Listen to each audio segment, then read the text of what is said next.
I just used your card for snacks, my sister's kid said. By morning, $6,300 was gone. Mom dismissed it. Kids will be kids. I said nothing. That night, I quietly froze every card tied to their accounts. At 6 o'clock a.m., my sister opened her banking app and screamed. And 10 minutes later, I got a call from... I barely managed to keep my emotions in check when I saw it. $6,300 gone. Almost all the money I had left and spent on absolute nonsense. I didn't cry, didn't scream. I just stared at my laptop screen, feeling like my chest was being crushed. That money was supposed to last me through the month. I was already stretching things thin, trying to support 5 people on one paycheck.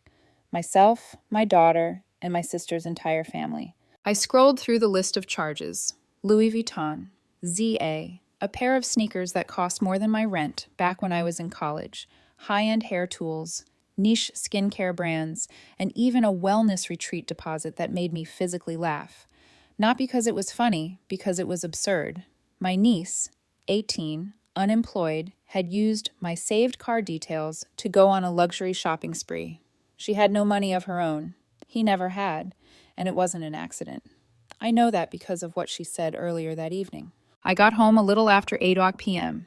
Long day, back-to-back meetings at work. I was tired, hungry, and still had emails to answer. She was curled up on the couch in leggings and a hoodie, scrolling on her phone like she didn't have a care in the world. I asked her how her day was. She said, casually, that she used my card for some snacks and a few other things because it was saved in the Amazon account. I stopped walking, asked her what she meant. He just shrugged, said it like it was the most normal thing in the world. I just used your card for snacks, she said. It's not a big deal. I didn't argue. I didn't even say anything. I just went to my room and opened my laptop. The moment I saw the balance, I felt like I couldn't breathe. That card wasn't even for them. I'd been using it for emergencies. And slowly, because of them, those emergencies had become every week. Groceries, school supplies for my kid, gas for their car, the little things that added up. But this was a full-on attack on my life savings. And she said it like she borrowed a hairbrush. They had been living with me for 6 months. It was only supposed to be 2 weeks. My sister said they just needed to figure things out. Her husband had been laid off. She hadn't worked in years. Rent was too high. Their credit was trashed. I believed them. I let them move in. I fed them, paid for them, even let my daughter move into my room so their daughter could have her own space. Every week, there was some new excuse, some reason they couldn't contribute, and every week I told myself it was temporary. But it wasn't temporary. It was comfortable for them.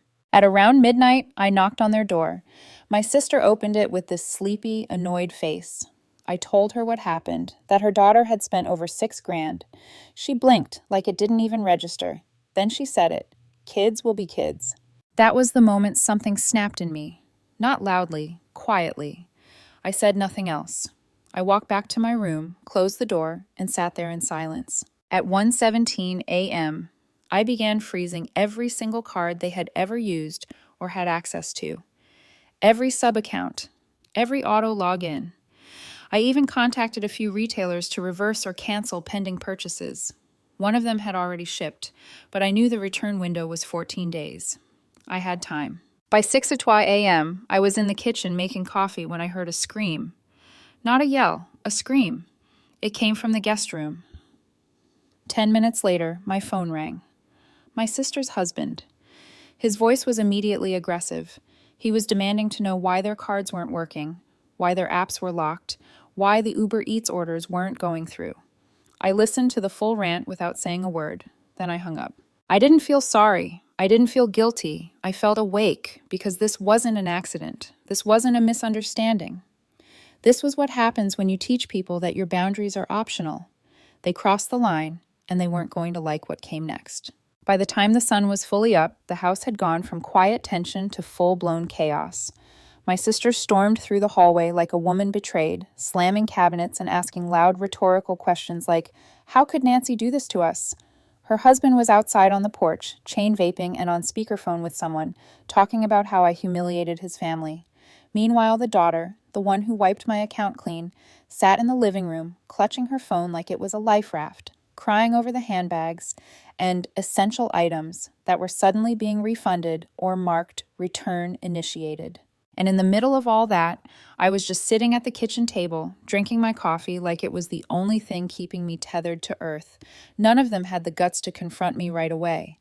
My sister passed by me a few times, waiting for me to speak first. I didn't. I wanted them to feel the silence. I wanted them to sit in the wreckage and think about the fact that it was them who caused it, not me. Around noon, my sister finally broke the standoff. She came into the kitchen and said we needed to have a grown-up conversation as a family. I agreed only because part of me still held on to the insane idea that maybe, just maybe, they'd realize how far they'd gone. We sat down in the living room, me on one side, them on the other, like it was a negotiation table. My sister started with, "We feel like your reaction was a bit extreme." Then came the usual, that I embarrassed them, that I created instability, that I should have just talked to them first before cutting off access to the accounts. As if the $6,300 vanishing without a single heads up from them was perfectly reasonable. Her husband jumped in next, saying I made them feel unwelcome and helpless. He actually said I damaged the trust between us. Then my niece, the one who spent my money like she had a brand deal with Gucci, said she was under a lot of pressure and that at her age, stability was essential for her growth. She said the shopping made her feel like she was in control of something, even just for a moment. I just sat there listening, wondering if they'd all collectively lost their minds. They weren't ashamed. They were angry at me. I told them calmly that I had less than $300 to my name now, that I was behind on 2 utility bills, that I'd given up nearly every comfort I had so they wouldn't have to sleep in their car, that I hadn't had a proper weekend off in over 4 months because of extra shifts, that my own daughter had to give up her room, her routines, and her peace for people who couldn't even say thank you. And now they were talking to me about stability. I said I didn't want the money back. I meant it. Not because I was forgiving them, but because I was done. Done expecting responsibility from people who lived like the world owed them something. Done making excuses for grown adults who thought kindness was a weakness. My sister started to cry. Her husband looked down. My niece didn't say anything, just got up and walked to her room. The next morning, I left the house early, got in the car and just drove. I didn't have a destination in mind. I just needed to be away. I grabbed a gas station coffee and parked in a grocery store lot, watching people go in and out like it was any normal day. I sat there for over an hour. When I came back, there was an envelope on the kitchen counter. It had my name on it, written in rushed handwriting. Inside was a note that said, "We're sorry, we'll fix it." No money, no plan, no next steps, just 7 words on a piece of paper. That's when it really sank in.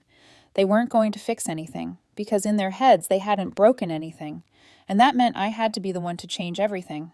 The envelope on the kitchen counter sat there for 2 full days before I even touched it again. I read the note once, then left it there. "We're sorry, we'll fix it."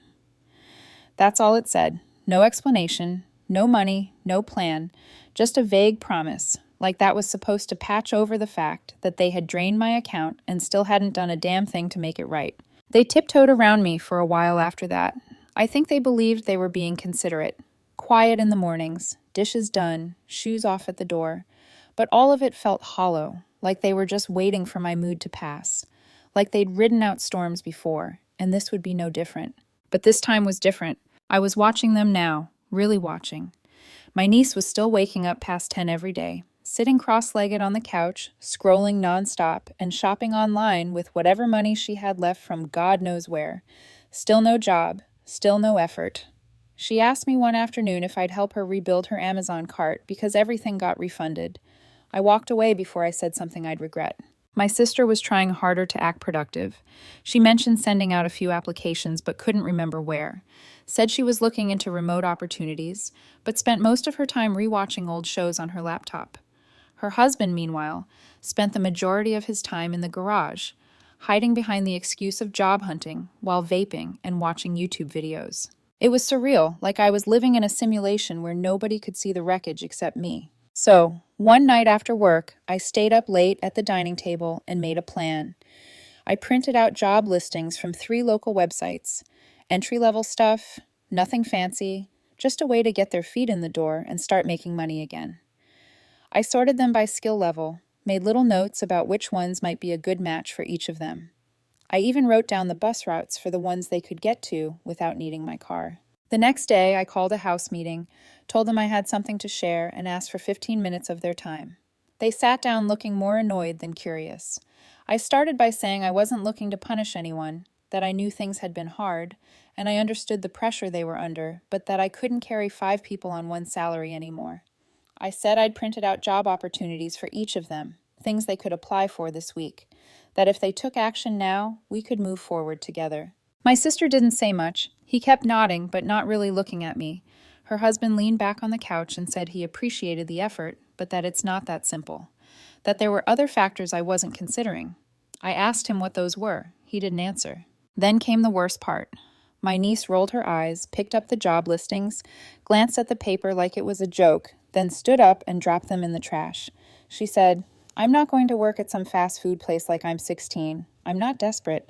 I looked at her, then at my sister. Nothing. They just let it happen. No one corrected her. No one apologized.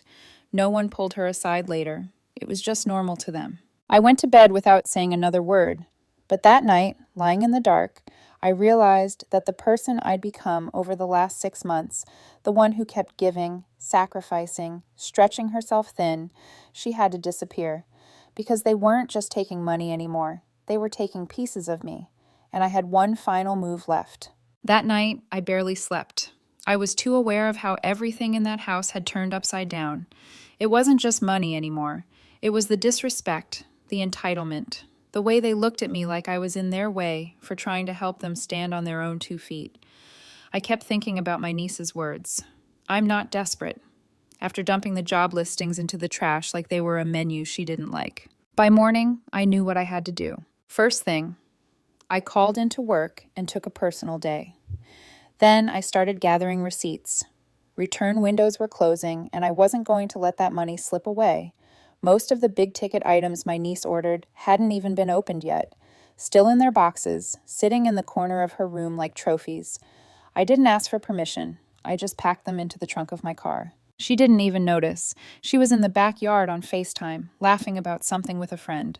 I heard her say the words, "She's still mad about the card thing," and then laugh, like I was some uptight idiot who couldn't take a joke.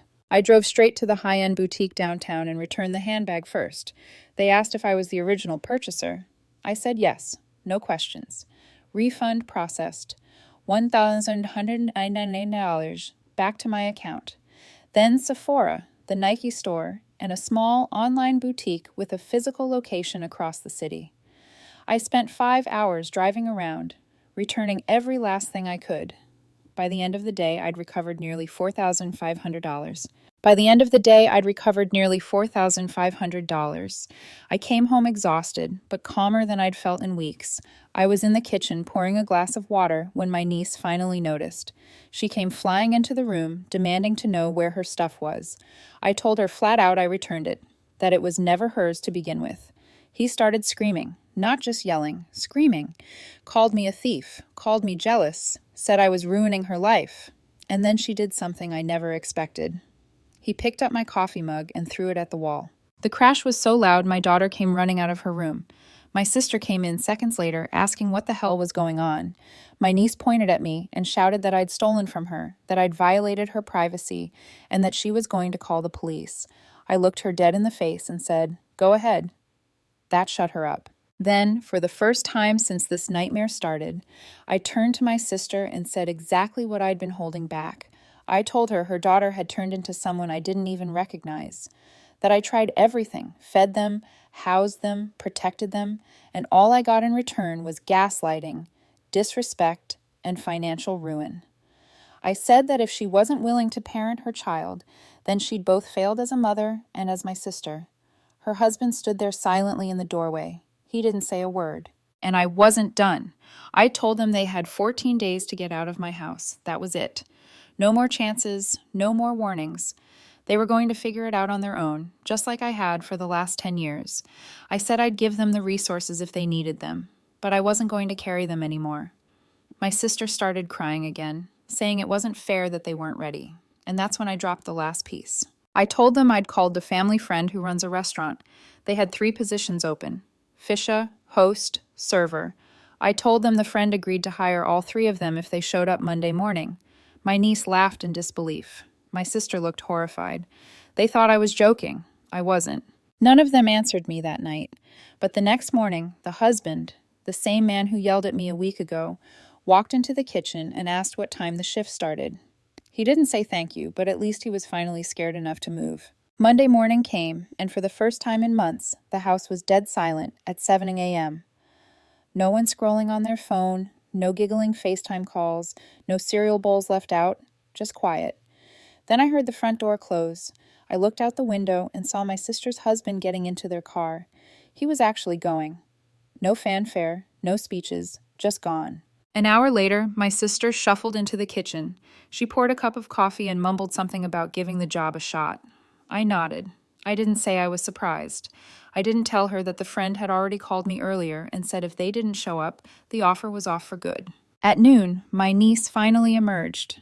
She didn't speak, didn't look at me, just stood by the counter and waited for the microwave to beep.